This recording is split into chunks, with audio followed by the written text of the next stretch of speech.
Hi, everybody. Welcome to the Impact at Scale podcast with Zal Dastur. My guest today is Mihir Pershad, the CEO of Umami Bioworks. Hi, Mihir. Welcome to the show. Thanks for having me. Glad to be here. So, why don't we start with you telling us a little bit about what Umami Bioworks is, and then what was your inspiration to found the company? Sure. So Umami, I think what we want to be one day is basically the way Amazon Web Services works for anyone wanting to build software on the internet. We want to be that production layer that is plug and play infrastructure basically for making things from cells, also known as cell ag or cell cultivated foods and products. And our starting point there is to actually integrate the upstream development and the manufacturing infrastructure to bring some of the first products to market, specifically focused on endangered species of fish that are high carbon emissions and not sustainably farmable, because we see that as a first kind of killer niche for what we can do. And I think when you're building these kind of new platforms from scratch, it's really important to have a first application you can own, because you never know how fast the market will develop under you. But our goal is, once we prove that this is really an interesting market, that others will come along and be able to leverage what we've built to help grow a much bigger segment in global economy. And my thinking for coming into this space was really actually coming from working in the traditional seafood aquaculture business. And I was actually at a venture studio in the US, but serving quite a few customers internationally, because we were making diagnostics, vaccines, therapeutics for fish and shrimp farms, the majority of which are in Southeast Asia or in Asia more broadly. So about 70% of the world's seafood production comes from Asia. So I found a few things, but one was, disease is kind of a hamster wheel of a problem, because you never fully solve it. You solve it for a year, and then the next cycle, something new might emerge. El Nino, La Nina years, you get different temperatures, climates, and different pathogens become problems. So you're sort of, as long as you're growing lots of animals with similar genetics that are all bred from a handful of parents in a confined space, you're going to end up with disease problems, inevitably, perpetually. And it felt to me like I wanted to really do something high impact with my career and my time. And that felt like being stuck at doing the same thing incrementally. And all it would take was 1 year of getting the product slightly wrong to really kill a decade or more worth of positive outcomes. So for me, that was frustrating, realizing that it could all basically topple over at any given point. Uh, Not just for me, but also food system wise, we weren't really solving a problem that was long term sustainable. I mean, there are a couple of things I wanted to unpack about that. Firstly, this approach of trying to be the shovel in the gold rush. Is that what you're looking at here? Trying to be the sort of, as you said, the back end, the Amazon, the AWS of the, alt protein space. That's a really interesting approach versus the beyond and impossible, where they want to be the front and center brand that you go to. So, you know, was it your experience in the venture studio that made you think that there was something that was missing here? A little bit. I mean, I think one of the interesting things working at a venture studio is you kind of see both sides of the startup market, because some days you have your founder hat on, and often many times in the same day, you have your sort of investor hat on, looking at new ideas, looking at problems, trying to really assess, is this, not even is this, can it be a good business? Are the fundamentals of the market interesting? And is the approach we could take here compelling? Or is it, you get the benefit of not getting married to any one thing because you see so many things. And I think it gave me the ability to look at a market from the inside, see cultivated coming in as a potential entrant. And we saw Finless Foods and Memphis Meats at the time, now Upside, starting while I was at the studio, starting to talk to people about what they wanted to do. But having spent time in the food space, I learned a couple of things that I think decided for me what kind of business we should build. First is that food tends to end up in these regional oligopolies, basically, because distribution is the killer moat. So getting into retail, getting into restaurants scales based on your physical infrastructure. It doesn't scale globally ad hoc. So you'll find a handful of grocers, a handful of restaurant chains, and they tend to own geographies, and some of them eventually grow big enough to be nationwide. But that's pretty rare, and it's even more rare that you see them grow global, at least in the same structure. So And sorry, yeah, are you talking about like food distributors here, or because you said like restaurant chains, and I imagine what is big in America is very different to what's big here. So when you're yeah. talking about having that distribution, that connection, are you talking about food distributors? I think actually multiple stages of the value chain. So basically everything but the farmer, because farmers are sort of constrained by where they do the work. But distributors tend to have areas of strength in certain countries, certain regions. Then the retailers and the restaurant chain. So basically the whole food system after the farm becomes pretty heavily regionally monopolized, uh, because the logistics are hard. And once somebody's built it, there's really no money in building a parallel set of infrastructure. And it's hard to displace that incumbent. It's almost like telcos.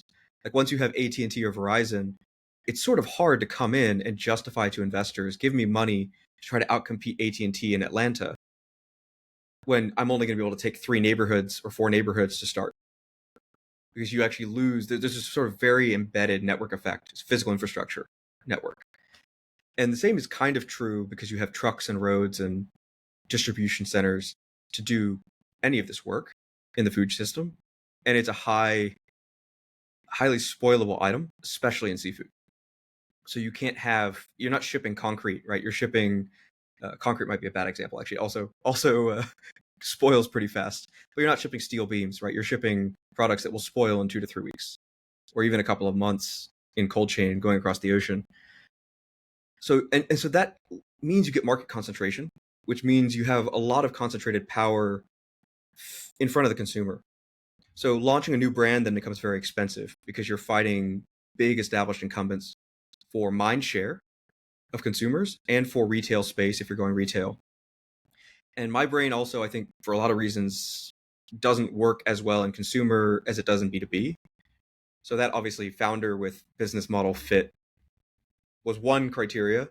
But just looking at it from the outside, and I said to myself, kind of thinking, is a brand the best way to really scale impact and to be the biggest change maker in the industry? Well, it comes with a bunch of things that don't deliver that outcome. You're paying for marketing, you're paying for shelf space, you're trying to grow one product by one product, and you're limited by how many SKUs you can make. But if you make infrastructure and you help industry transition to a new way of doing things, then you could basically affect a significant portion of the industry all in parallel.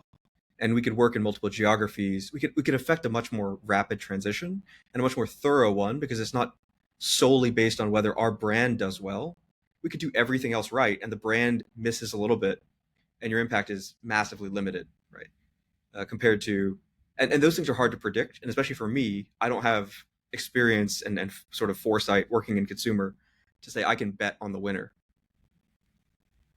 So So I know that we talk a lot about beef and the impact, let's say with, carbon emissions and everybody knows about the cows farting and how the methane is bad for the planet. And, the other thing I was speaking to the founder of Tyndall, and one thing that he said that was kind of really changed my thinking was that when I asked him about why people were going to use his product, and they make, alternative chicken. I think it's cell grown chicken. it's And plant based, I think, it's but plant yeah. based. Well, what he was saying, which was interesting, and I think you're right, it is plant based. He was saying that it's a very inefficient way to use resources like animals, right? If you consider the water and the grain that's required to produce a kilo of chicken or a kilo of beef, being able to develop that in a lab or to create it is going to have a much more efficient use of resources. And what they're saying was that when water becomes scarce, you're not going to want to waste that much water on one chicken that can feed a family of four. We know that. Talk to me about what's happening in the ocean, because I think that's something that, as a consumer, we are very, very removed from in terms of the damage, the plastic, what we're doing to the fish. So tell me, why is this such an important time for a product like this, especially in the seafood space? Yeah. So, I mean, I think it's an important insight, right? Is like, what is going to get consumers to change behavior is always the most interesting question when you're doing something totally different from what people are used to. One of the reasons that I was really compelled by the opportunity with ocean derived foods was that I think a lot of the things I grew up hearing about, deforestation in the Amazon, climate change, obviously now we're all living with some version of a changing climate around us. And the conversations about growing population and what that's going to mean for need to increase food supply.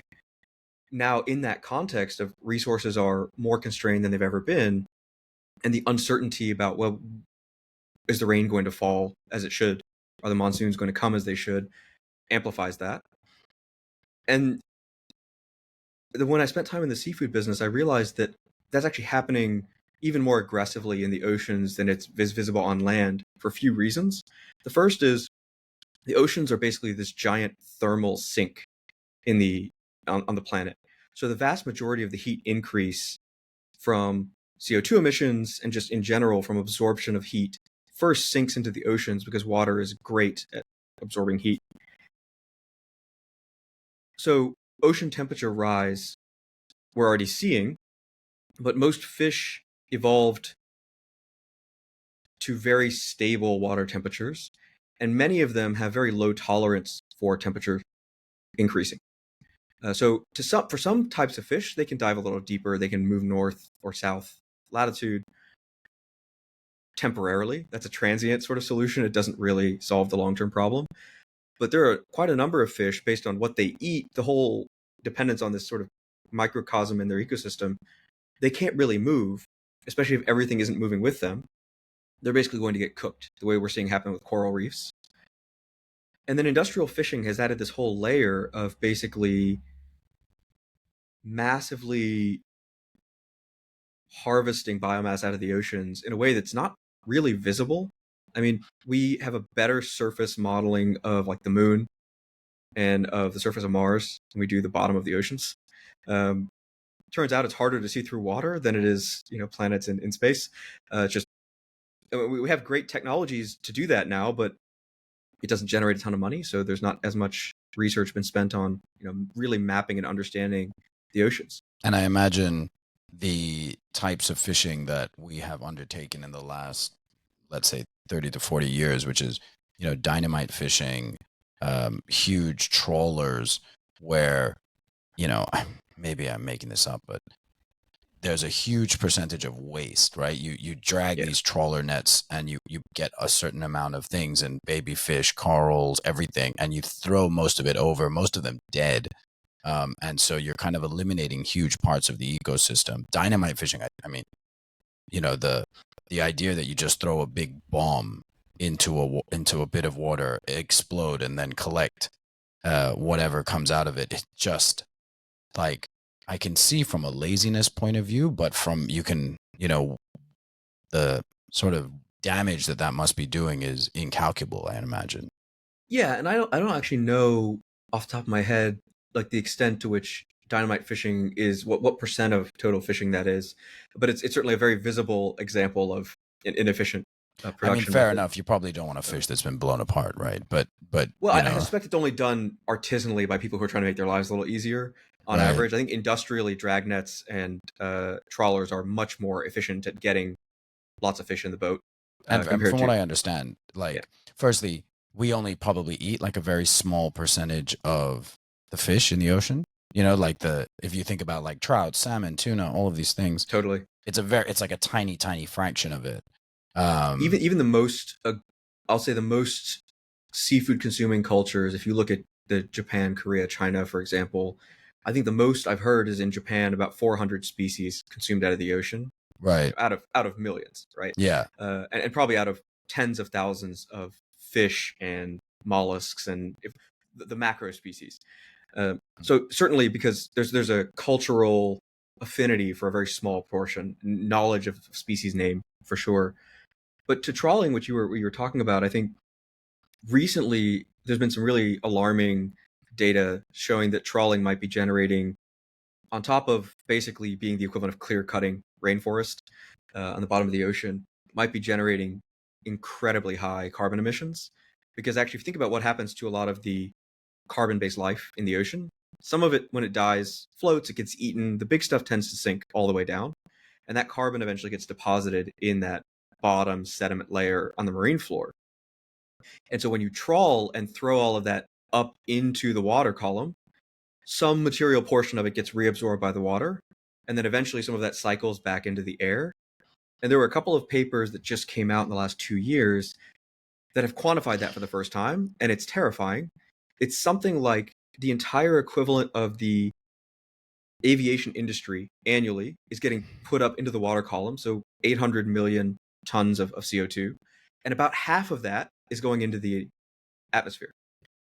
Every day I feel that we learn something new about how we are doing way more damage than we ever thought. Like, yeah, we thought this was bad, and now we found out that it's like 3 times as bad as what we thought we were doing. And I I don't understand how people don't want to change and don't want to make a difference, because there are really Yeah, big things that are going to come our way. And I think we're already experiencing a lot of that right now. totally. I mean, I do think there's some at a sociological level, like there's something about human society where a material majority probably prefers stability because it's good for the long term of the species historically. There's some people who are very uncomfortable with stable, want to make change, but making change could mean your whole town doesn't make it because you did something crazy and you have no food. So on the time scale of evolution, I suspect there are reasons why people have preferences for stability over, creating tumultuous change. But certainly now, with how fast technology is advancing, some of those things don't suit us and our needs quite so well. It's like if it took us 100,000 years where we had time to evolve before, we've made more change in 50 years than probably 100,000 years in the lifetime of people before the Bronze Age. Well, I Right? read So, I read a stat yesterday that said in the first 26 years, or sorry, 2024. So the first 24 years of this century, we have pulled out of the ground more resources than we did in the entire last century. it's crazy, but I mean, exponentials are incredibly powerful, right? You go from A- an average of 2.5, 3 billion people last century to 8 now. Absolutely. And Yeah. eight with everyone has a smartphone in their pocket, which requires like a whole bunch of different rare earth materials to be pulled out of some place in the middle of Africa, like that. It's astounding when you think about it, because when you hear things like that, you realize this is not sustainable. Like, it is impossible to continue at the pace that we are going without Yeah. stripping everything that we have. I think unfortunately part of the problem is a lot of our definitions of sustainable have been artificially limited because people want to stick them into a context that capitalism can do math with, basically. So Mm-hmm. everyone's laser focused on carbon because I can measure it, I can account for it, I can build it into my system. I, Can I tax understand it. how to, right? And so Yeah, there's like, I understand how to contend with that. We think a lot about biodiversity because, as you rightfully said, bycatch is one of these big problems in the ocean. Biodiversity right now is on by all reasonable standards. Like we can't put a number on species extinction because at some point, if the biosphere dies in some material way, like all of our crop agriculture relies on insects, and we've been happily removing them at every opportunity for the last 100 years. oh, I mean, Uh, the I read about what happens in strawberry fields, and strawberries are like one of my favorite fruit, and the fact that mhm, when they spray the herbicides and pesticides on the strawberries, that the pickers cannot go into the fields for like 3 or 4 days because it is so dangerous. And I'm like, mhm. oh yeah, that sounds totally normal for what we should be eating. And like, and a strawberry is not like an orange or a banana where there's like a peel that you get rid of it. You eat this entire in its entirety. Yeah. It, yeah, yeah, it's terrifying. I mean, and so like we try to, and my personal back of the envelope definition for sustainable is like, can I do this for 200 years without needing to change anything? Mm. Is it actually, can it outlive a single human, basic at least, and maybe a couple of us in sequence? Then at least you could argue, based on current knowledge, it's sustainable. I obviously can't predict 1,000-year effects, so I'm not going to bother trying. But on a couple of 100-year cycle, is this only going to last 40 years before somebody has to come in and fix my mess is a pretty good standard, I think, for is it sustainable or not. And at least we can aspire to that, and we look at things like the planetary boundaries and say we need, I don't know what the number's up to now, but many Earths per year to feed a Western lifestyle. Yeah, Um, 6 or 7, but from what I understand. yeah, it's somewhere in that range, right? But like, I'm not going to tell people coming out of poverty and they're the first generation that has disposable income, don't develop anymore because the planet can't support you. Hmm. While everyone in the U.S. is switching from a Tahoe to a Tahoe EV, Yeah, or and making that incremental difference, which is worth doing, but maybe worth doing more on multiple aspects, right? so that's an interesting point, only because, to come back to what your specialty is, how are you seeing the adoption of these changes taking place? And especially in a place, what you're based in Singapore, in this part Yeah, of the world, seafood is very important here. It is, I always say that for a lot of Asians, seafood is the equivalent of like a steak in Western worlds. It's like what you eat to celebrate. So yes. where, how have you seen the adoption, or uh, people, taking this into their food culture? So I think, in cultivated, it's still too early to tell. There's not enough product in the market, which is one of the reasons that we think the infrastructure is so important. It's hard to create change when you can only sell to a couple of hundred people a year. And so that's really step one for us, is make it available and work with the big food companies to try to help them do better. Right. So, because I think it can be, and as somebody who maybe grew up more of a purist myself, say we're going to just tear the whole system down because it has so many problems. Let's build fresh, build what we want to see in the world. But the reality is there's something north of $1 trillion of embedded assets in the food system today. And like, I'm not going to raise $1 trillion to fix that on a reasonable time scale if we're wildly successful. So I think if we can convince companies that there are better ways to make food, and that they can help us with the 100 years of knowledge some of them have on what consumers in Indonesia and what consumers in Malaysia want. And because obviously as an American, I've been in Singapore now 5 years, but my whole cultural context is still the US and some India, because I was born into an Indian family and food culture is very much a part of growing up Indian. But I can't really empathize with what a Malaysian consumer wants, and or someone in Thailand. And I don't think any one person can cover 200 odd countries and their food cultures. So, our thinking is help people get what they want by enabling the producers to make exactly what they want and make the system much better way of doing things than what it is now. Because then, in effect, adoption and growing the company is also growing sustainable production. So those So things are at odds, in our way of thinking about things. where does scalability come into all of this? Because I was speaking to, one of my clients. He's like an alt protein expert, and he said that the big issue that a lot of these companies have is that whatever you're building works great in a workbench, on a, in a lab where you're building it, and you've created this amazing, protein, whatever it might be. But how do you then go and scale it so that, let's say, 100 million people can eat it? And let's be fair, 100 million people, when you're talking about a product like seafood, beef, or pork, is a tiny drop in the ocean for the number of Yeah, people that actually consume this. So how do you, is there a problem of scalability in this industry right now?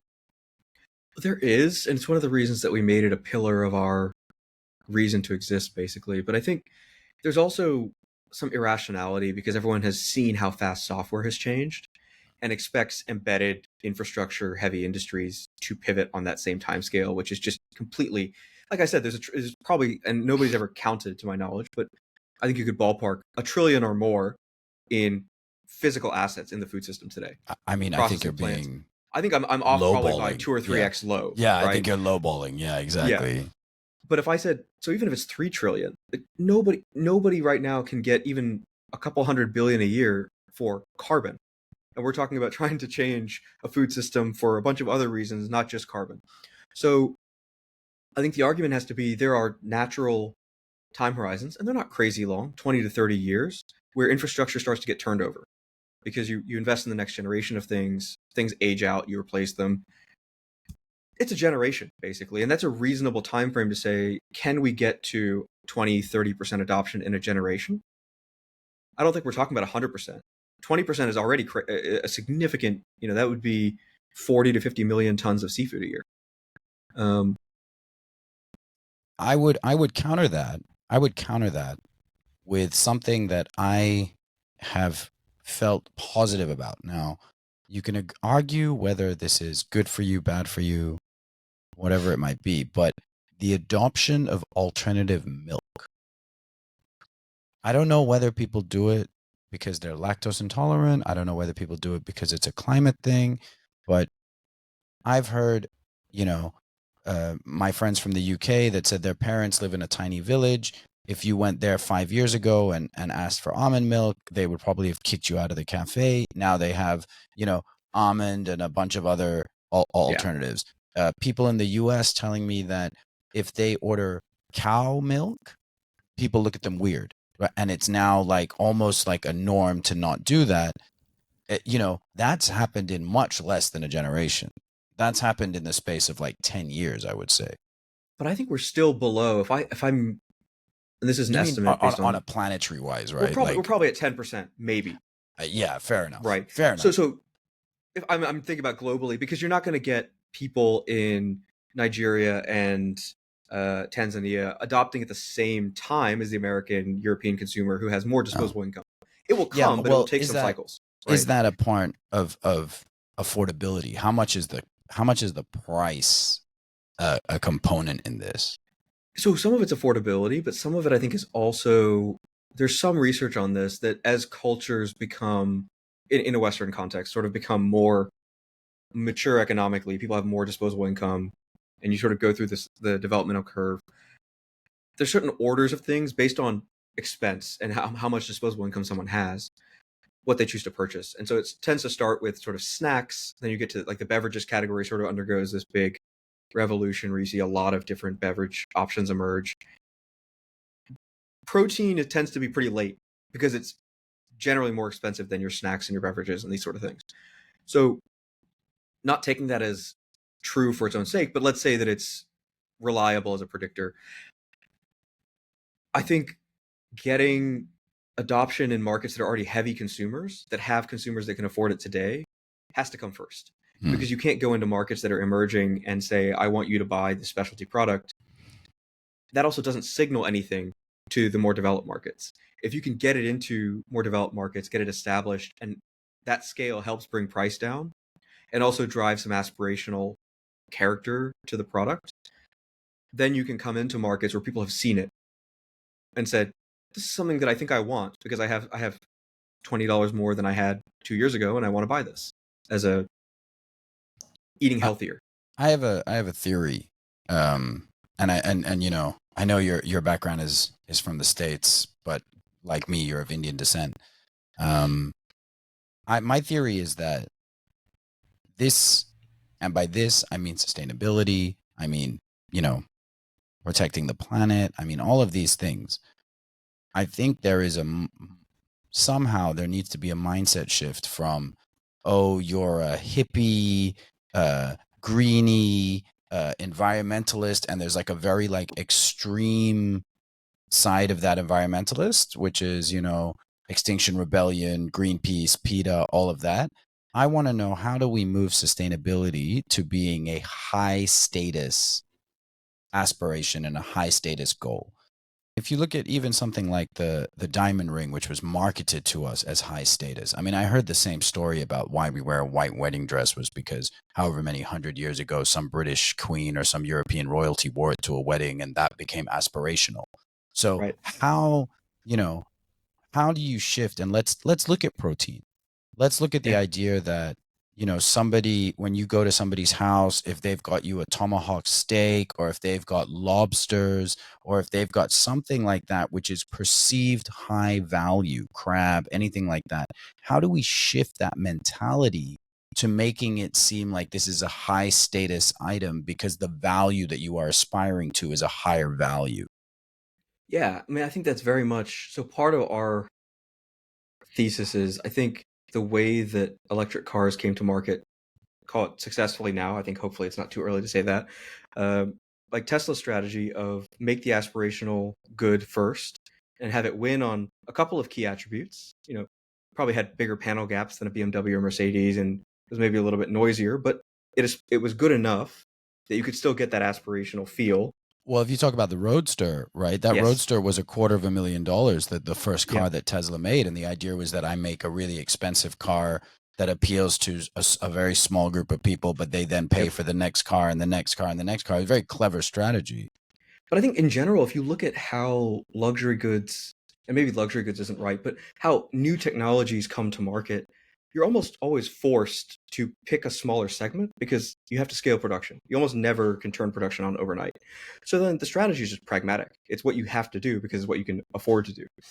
But I think that gives you the real benefit of having an actual supply constraint, being able to create something small volume and position it. And it doesn't have to be positioned as premium, but I like what you're saying here, position it aspirational. So can I make clean protein that's high omega-3, guaranteed to be free from microplastics, heavy metals, the kind of things you don't want, parasites? Like, can I create a product image that people say, I would buy that if I could get my hands on it now? Because it's better in the ways I care about than what I can buy right now. And I think that's what we have to do, is figure out what are those killer applications where you can create products, because those segments will be different. Like now people go and buy high protein yogurt, high protein everything. I remember growing up, yogurt was Yoplait, and it was sugary. It was not really firm, like that whole category is completely evolved because some people realize consumers want more protein and we want to make snacking healthier for adults. And so they sort of transformed their product offering to make a healthy snack. Otherwise, yogurt was probably going the way dairy is, where consumption was going to be declining. Or like where ice cream is, where there's very little actual dairy in the product. Yeah. It's hard to make ice cream healthier. So that's maybe an appreciable challenge. Well, that's what But I think, Chobani, yeah, I mean, not ice cream, but yogurt, right? That's what yeah, Chobani became, a exactly. billion-dollar brand for that particular thing, like high protein yogurt. Well, and you see it in chocolate too, right? We took sort of a good that was good, but everyone sort of knew don't eat too much of it. And then they managed to say, if we make dark chocolate, we can make it high antioxidant. We can make it a health food. It's a snack that you don't have to feel bad about. You can eat it as an adult. And now, like, half the candy aisle is single origin dark chocolates. Single origin didn't exist 20 years ago in a material way in consumer shelves. And now you see it across coffee and chocolate. And I don't actually know which of them came first. I suspect the chocolate came first. I Uh, imagine the same thing with chips, because now you see like cassava, you see like vegetable, and frankly, I'm not sure how much healthier they are to you versus eating a potato chip, because I imagine that it's not really the potato that's unhealthy, it's more the process that that potato undergoes to become a chip. And yeah. so in that sense, like, I don't know how much doing the same thing to cassava or any of the other, I've seen like kale and Yeah. broccoli chips or whatever. um Maybe they're a little bit better in fiber and a few other things. You could maybe, but again, that to the kind of earlier idea that we should diversify what we're eating. I mean, that's also, instead of only eating russet potato chips, if we can expand that, then you also farm more things in different volumes. I think, the last century, the whole food system was, let's mass produce and standardize, because mass production in the 20th century required standardization to enable us to make sure we had food. And some people take the anti-Malthusian view and say, well, we were never in any danger. We were in a heck of a lot of danger, actually. If you look at food systems from post-World War II and what they had to evolve into to feed 7 billion people, the post-World War II system would not have held up without serious transformation to feed 7 billion now, 8 billion. And we made trade-offs in some cases that we didn't know we were making at the time to get there, giving up a lot of heirloom varieties, introducing probably more pesticides, more I, for fertilizer for sure. example, had no idea that there were like 18 different types of kiwi, all different colors and Yeah. sizes, and you see. But when you think of a kiwi fruit, you think of like the one standard one. It's the same with bananas. Like basically, Yeah. the Cavendish banana rules the world. But someone was telling me that Indonesia alone has 17 different varieties of bananas, right? And we just Yeah, only here in are Singapore, you exposed to get a one. few of them because you Yeah. get some from Malaysia and Indonesia. I think still have some of the richest variety of not just the Cavendish planted.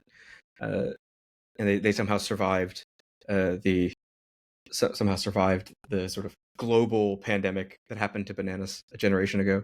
Yeah. I mean, the mass industrialization of food, I think, is a something that's probably not really been looked at, in the sense that the people that make our food really stopped caring what it did to us. I don't think that's true. I mean, I think it's easy from the outside to see it that way, but I think and certainly food production has gotten a lot more corporate. That's true, right? You look at the most of the farming in the US is done by very, very large companies nowadays. There's a very small number of small family farms left. There's more of those in Europe than there are in the US. It's not a global phenomenon.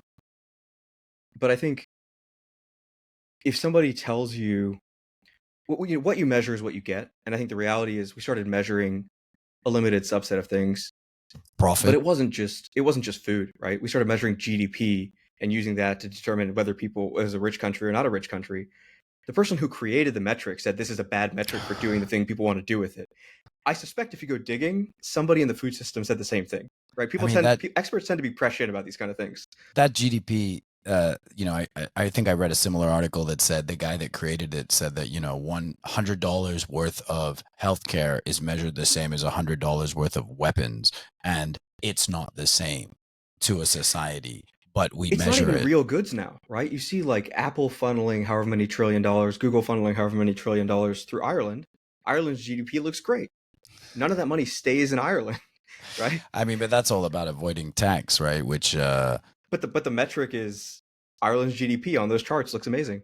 I But how much of imagine, that's actually going into the country, right? yeah, and that's a big, another issue for another day. But really, like, when you think about every country, every company, every large company does everything they can to avoid paying taxes to the systems. And then you're wondering why governments are crumbling. You're like, well, I don't Yeah. think it's entirely because of that, but I think there's definitely a certain point to that. There's and definitely probably a whole tangential conversation, but I think if you look at there were a couple of early red flags like in the 80s in the US, right? I mean sort of GE and what happened under Jack Welch.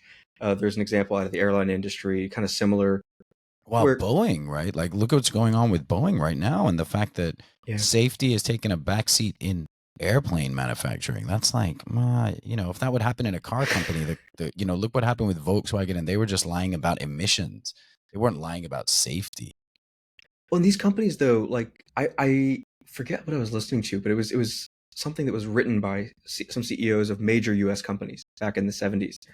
And it was funny to hear them talk about get up and talk about paying taxes like it was a patriotic duty, right? Yeah. Because those guys still remembered World War II and they still remembered like the country helped to make sure we still exist, so we have a duty to pay into the country coffers. And they talked about training their workforce as like a patriotic duty to help raise the next generation of people who could keep this national pillar of industry alive, basically. And somewhere along the way, people realized you could make Wall Street happy without having to build a good business that was durable. And the game became keep Wall Street happy, keep investors happy, but hollow out the stuff that costs money to keep, right? And I think the reality is we're seeing that now so much with all this talk of all the trade moved to Asia. I'm like, yeah, because nobody wanted to keep it here because it was expensive. So you made the rational choice in your mind to move production somewhere else, give it to a subcontractor, and now you have an asset light business where you can get much better multiples from Wall Street. Seems great, but you have no durable advantage anymore. And you've basically given that advantage away to your contractor who you're now training to do what you used to do. I mean, do you know that in China, they there used to be about like 20 different companies that made airlines, and the Chinese government was like, nope, this is a bit wasteful, and so merged them all into, the China Aviation Corp.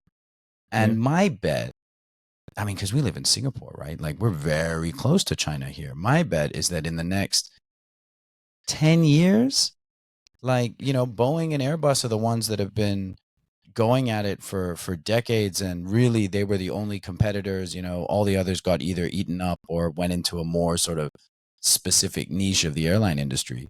My bet is, starting in China, they will say that all airlines here need to only buy this airline, right? And By the then, Comac airline. Yeah, the you airplanes. know Well, yeah, and I think they haven't fully solved the turbine blades and the engines yet, but I mean, given They'll what's get happening in there. chips, it wouldn't surprise me, right? Yeah.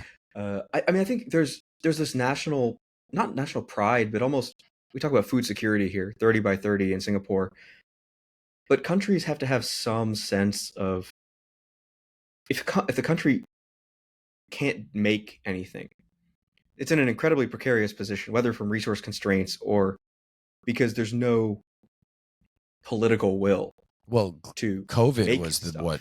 what showed us like, hey, globalization works really well when everybody's happy and everybody's trading and everything Yeah. gets along. But the second there's something, and COVID, let's be fair, was much, I would say, gentler than a war because, you know, everybody was trying to figure out how to solve it, and there was less Mhm. of the we hate them. There's a finger pointing, and that would come with a war.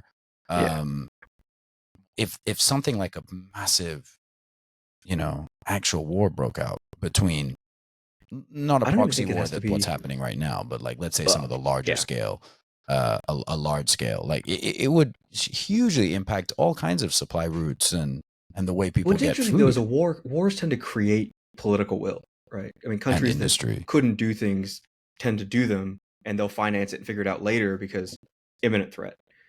But if I look at, and the U.S. likes to declare war on all sorts of things, drugs, and anything you can think of, it has to be a war for everyone to like get on board. They But if haven't you done think it for about that, climate. but if you think about climate, the problem is it's like pernicious because it's too slow. If you woke up one day and it was 50 degrees centigrade outside, you'd go, I've got a real problem. I hate this. How do I fix it? Uh, And the solution also, yeah. it you can stop all the carbon emissions now. There's still going to be carbon in the atmosphere for like 250, 300 years. So, even if we were to discover the magic cure, you're not going to see the results right away as well, which kind of, I guess, dampens enthusiasm. But this is something China and Singapore and I mean countries that have a little bit more Political longevity in their governments stability. for Yeah. whatever you think about, right? Like they don't have to make decisions that are popular for 4 or 5 years at a time. Yeah. They can make an investment for 20 years and say in 20 years, look, I was right. This was the bet to make. In the US, unfortunately, and in a lot of Europe, it's turning out now, people don't have the patience as voters for that kind of policy. And it's incredibly dangerous because the first thing to destabilize when the food becomes scarce, the water becomes scarce, is going to be the country, right? Countries are already struggling under pretty mild amount of immigration compared to what is likely to occur With from climate change. massive droughts from climate. Yeah. I think you could argue Syria was one of the first climate migrations because years and years of drought led to famine, which precipitated some of the instability in that region. Whether or not it was the only cause, probably not, but contributory. But we'll see several of those probably, unfortunately, where countries will have a decade-long drought, run out of food. You can't have an economy without people who can eat things. So, and I think nobody's seriously, and we'll pretend it's a black swan when it happens, right? Because it's staring us in the face, but it's too far out to be something we can really plan for, right? Build infrastructure now, knowing that the problem will come, so you can sleep well at night. I mean, solve the problem too, but know that we're in for some rough times while we solve it because it's already in motion. It's been in motion for 2 centuries. So we're not going to solve it tomorrow. If we solve it by the end of before 2100, and we get to a really stable pre-industrial type climate, I think that will be incredible achievement for mankind if we manage to do it on a 100-year time frame. So, Well, I think that's a pretty aspirational goal for us to leave it there, Mihir. And I appreciate this conversation. It was really interesting to talk about food systems, and so thank you. yeah, thanks for having me. Always enjoy kind of talking about the world we live in and how we can hopefully make it better. And I think we're going to be seeing you on stage, right, at the Green Tech Festival here in Singapore, Yes, that's right. which is going to be taking place at on Sentosa in October. Check it out, Green Tech Festival. It's a great opportunity where we bring a lot of amazing technology in the sustainable and climate space.